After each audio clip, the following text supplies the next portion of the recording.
Well, certainly it's been a very eventful period of time in the neighboring country in Mozambique. We saw those demonstrations after those elections in Mozambique. But a man really became the face, really just calling for the recount and questioning the validity of those results. Is, of course, Mr. Mondlane. Thank you so much indeed, sir, for your time, and welcome to SABC News.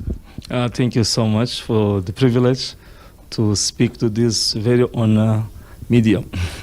Fantastic, Mr. Mondlane. Maybe just before we get to the events in Mozambique, you were supposed to go to Angola. There were some challenges there with other opposition leaders. You were barred essentially from going in. Tell us about those events. What's really transpired? Yes, I think that it's not it's the same situation that we are facing in Mozambique. The problem of the regime that don't respect the own law of the country, because in Angola there is a law, a decree that regulate how the citizens of abroad can enter in Angola.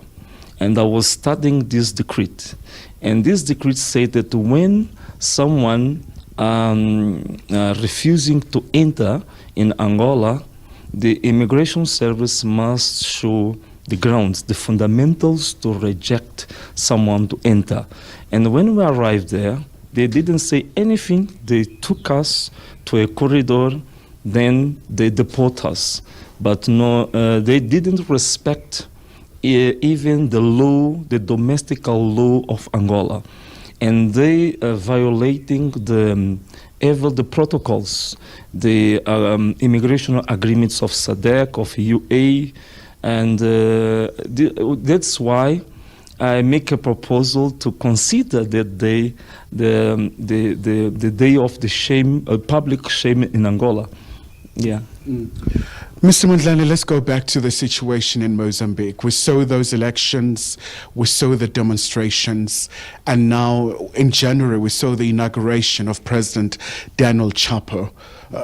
Where to now in terms of the way forward for yourself? Because we've seen that you've cut off ties with Podemos.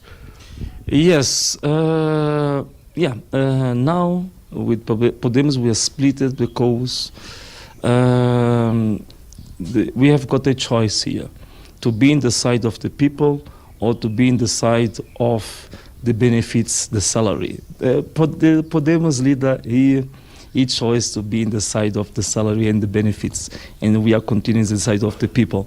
But the problems now, even in my live broadcast, I insist all the time to say that we are available to go to the table of dialogue.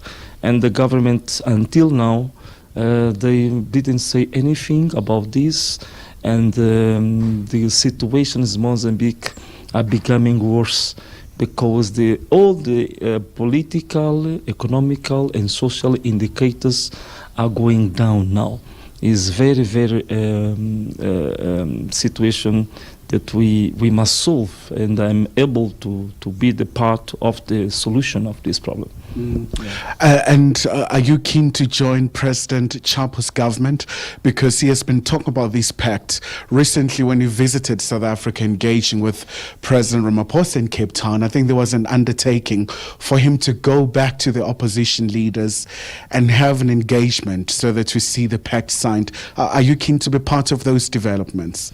One thing is the public speech. What is political convenient to say when we are in front of the media.